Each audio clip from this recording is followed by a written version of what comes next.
مالک بن اوس نظری نے خبر دی کہ محمد بن جبیر بن مطعم نے مجھ سے اس سلسلے میں ذکر کیا تھا۔ پھر میں مالک کے پاس گیا اور ان سے اس حدیث کے متعلق پوچھا۔ انہوں نے بیان کیا کہ میں روانہ ہوا اور عمر رضی اللہ عنہ کی خدمت میں حاضر ہوا۔ اتنے میں ان کے دربان یرفع آئے اور کہا کہ عثمان، عبد الرحمن، زبیر اور سعد رضی اللہ عنہم اندر آنے کی اجازت چاہتے ہیں، کیا انہیں اجازت دی جائے؟ عمر رضی اللہ عنہ نے کہا کہ ہاں۔ چنانچہ سب لوگ اندر آ گئے اور سلام کیا اور بیٹھ گئے۔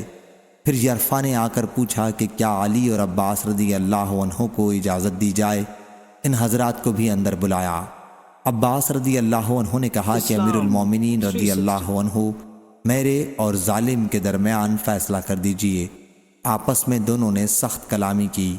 اس پر عثمان رضی اللہ عنہ اور ان کے ساتھیوں کی جماعت نے کہا کہ امیر المومنین رضی اللہ عنہ ان کے درمیان فیصلہ کر دیجئے تاکہ دونوں کو آرام حاصل ہو۔ عمر رضی اللہ عنہ نے کہا کہ صبر کرو، میں تمہیں اللہ کی قسم دیتا ہوں جس کی اجازت سے آسمان و زمین قائم ہے۔ کیا آپ لوگوں کو معلوم ہے کہ نبی کریم صلی اللہ علیہ وسلم نے فرمایا تھا کہ ہماری میراث تقسیم نہیں ہوتی، ہم جو کچھ چھوڑیں وہ صدقہ ہے؟ حضرت صلی اللہ علیہ وسلم نے اس سے خود اپنی ذات مراد لی تھی۔ جماعت نے کہا کہ ہاں، حضرت صلی اللہ علیہ وسلم نے یہ فرمایا تھا۔ پھر آپ علی رضی اللہ عنہ اور عباس رضی اللہ عنہ کی طرف متوجہ ہوئے اور کہا کہ میں آپ لوگوں کو اللہ کی قسم دیتا ہوں، کیا آپ لوگوں کو معلوم ہے کہ حضرت صلی اللہ علیہ وسلم نے یہ فرمایا تھا؟ انہوں نے بھی کہا کہ ہاں۔ عمر رضی اللہ عنہ نے اس کے بعد کہا کہ پھر میں آپ لوگوں سے اس بارے میں گفتگو کرتا ہوں۔ اللہ تعالیٰ نے اپنے رسول کا اس مال میں سے ایک حصہ مخصوص کیا تھا جو اس نے آپ کے سوا کسی کو نہیں دیا، اس لیے کہ اللہ تعالیٰ فرماتا ہے کہ ما افاء اللہ علی رسولہ منہم فمن اوجف سم، تو یہ مال خاص حضرت صلی اللہ علیہ وسلم کے لیے تھا۔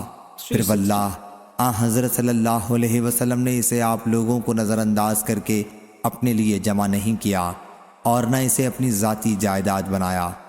حضرت صلی اللہ علیہ وسلم نے اسے آپ لوگوں کو بھی دیا اور سب میں تقسیم کیا، یہاں تک کہ اس میں سے یہ مال باقی رہ گیا تو حضرت صلی اللہ علیہ وسلم اس میں سے اپنے گھر والوں کا سالانہ خرچ دیتے تھے، پھر باقی اپنے قبضے میں لے لیتے تھے اور اسے بیت المال میں رکھ کر عام مسلمانوں کی ضروریات میں خرچ کرتے تھے۔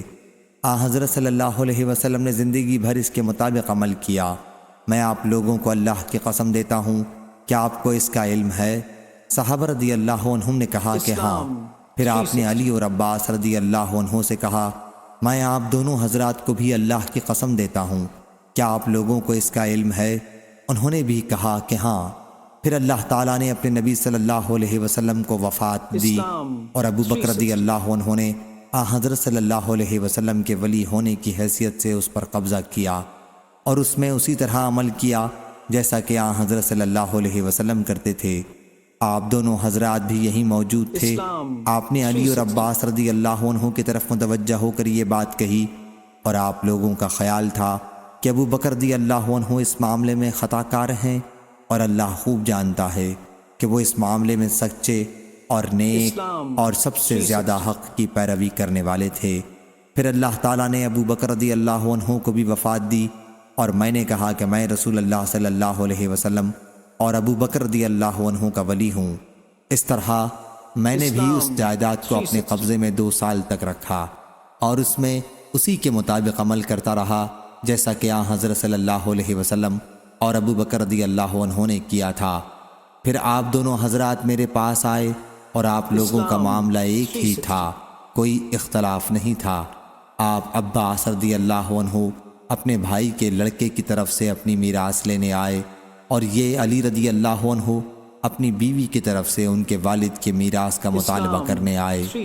میں نے تم سے کہا کہ یہ جائیداد تقسیم تو نہیں ہو سکتی، لیکن تم لوگ چاہو تو میں اہتمام کے طور پر آپ کو یہ جائیداد دے دوں، لیکن شرط یہ ہے کہ آپ لوگوں پر اللہ کا عہد اور اس کی میثاق ہے کہ اس کو اسی طرح خرچ کرو گے جس طرح رسول اللہ صلی اللہ علیہ وسلم نے کیا تھا اور جس طرح ابو بکر رضی اللہ عنہ نے کیا تھا اور جس طرح میں نے اپنے زمانہ ولایت میں کیا۔ اگر یہ منظور نہ ہو تو پھر مجھ سے اس معاملے میں بات نہ کریں۔ آپ دونوں حضرات نے کہا کہ اس شرط کے ساتھ ہمارے حوالے جائیداد کر دیں۔ چنانچہ میں نے اس شرط کے ساتھ آپ کے حوالے جائیداد کر دی تھی۔ میں آپ لوگوں کو اللہ کی قسم دیتا ہوں، کیا میں نے ان لوگوں کو اس شرط کے ساتھ جائیداد دی تھی؟ جماعت نے کہا کہ ہاں۔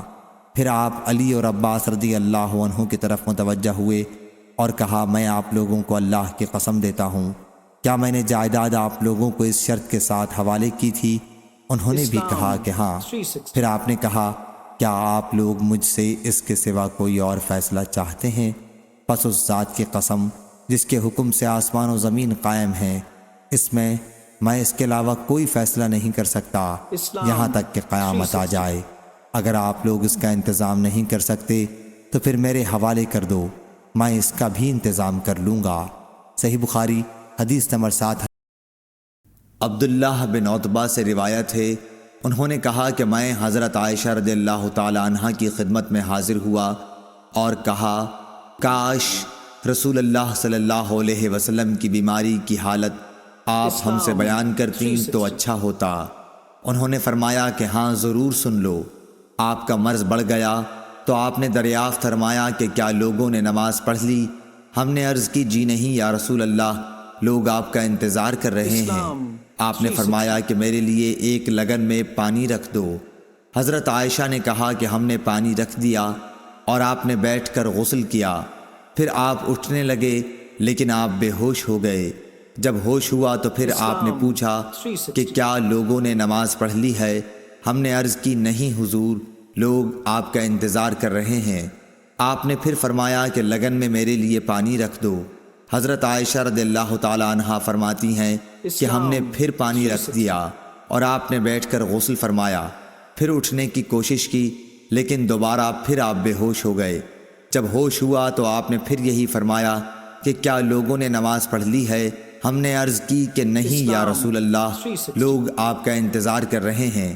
آپ نے پھر فرمایا کہ لگن میں پانی لاؤ اور آپ نے بیٹھ کر غسل کیا، پھر اٹھنے کی کوشش کی لیکن پھر آپ بے ہوش ہو گئے۔ پھر جب ہوش ہوا تو آپ نے پوچھا کہ کیا لوگوں نے نماز پڑھ لی ہے؟ ہم نے عرض کی کہ نہیں یا رسول اللہ، وہ آپ کا انتظار کر رہے ہیں۔ لوگ مسجد میں عشاء کی نماز کے لیے بیٹھے ہوئے نبی کریم صلی اللہ علیہ وسلم کا انتظار کر رہے تھے۔ آخر آپ نے حضرت ابو بکر رضی اللہ تعالیٰ عنہ کے پاس آدمی بھیجا اور حکم فرمایا کہ وہ نماز پڑھا دیں۔ بھیجے ہوئے شخص نے آ کر کہا کہ رسول اللہ صلی اللہ علیہ وسلم نے آپ کو نماز پڑھانے کے لیے حکم فرمایا ہے۔ ابو بکر رضی اللہ تعالیٰ عنہ بڑے نرم دل انسان تھے۔ انہوں نے حضرت عمر رضی اللہ تعالیٰ عنہ سے کہا کہ تم نماز پڑھاؤ، لیکن حضرت عمر رضی اللہ تعالیٰ عنہ نے جواب دیا کہ آپ اس کے زیادہ حقدار ہیں۔ آخر بیماری کے دنوں میں حضرت ابو بکر رضی اللہ تعالیٰ عنہ نماز پڑھاتے رہے۔ پھر جب نبی کریم صلی اللہ علیہ وسلم کو مزاج کچھ ہلکا معلوم ہوا تو دو مردوں کا سہارا لے کر، جن میں ایک حضرت عباس رضی اللہ تعالیٰ عنہ تھے، ظہر کی نماز کے لیے گھر سے باہر تشریف لائے اور ابو بکر رضی اللہ تعالیٰ عنہ نماز پڑھا رہے تھے۔ جب انہوں نے حضور صلی اللہ علیہ وسلم کو دیکھا تو پیچھے ہٹنا چاہا، لیکن نبی صلی اللہ علیہ وسلم نے اشارے سے انہیں روکا کہ پیچھے نہ ہٹو۔ پھر آپ نے ان دونوں مردوں سے فرمایا کہ مجھے ابو بکر کے بازوؤں میں بٹھا دو۔ چنانچہ دونوں نے آپ کو ابو بکر رضی اللہ تعالیٰ عنہ کے بازو میں بٹھا دیا۔ راوی نے کہا کہ ابو بکر رضی اللہ تعالیٰ عنہ نماز میں نبی صلی اللہ علیہ وسلم کی پیروی کر رہے تھے اور لوگ ابو بکر رضی اللہ تعالیٰ عنہ کی نماز کی پیروی کر رہے تھے۔ نبی کریم صلی اللہ علیہ وسلم بیٹھے بیٹھے نماز پڑھ رہے تھے۔ عبید اللہ نے کہا کہ پھر میں عبداللہ بن عباس رضی اللہ تعالیٰ عنہ کی خدمت میں گیا اور ان سے عرض کی کہ حضرت عائشہ رضی اللہ تعالیٰ عنہا نے حضرت صلی اللہ علیہ وسلم کی بیماری کے بارے میں جو حدیث بیان کی ہے، کیا میں وہ آپ کو سناؤں؟ انہوں نے فرمایا کہ ضرور سناؤ۔ میں نے یہ حدیث ان کو سنا دی۔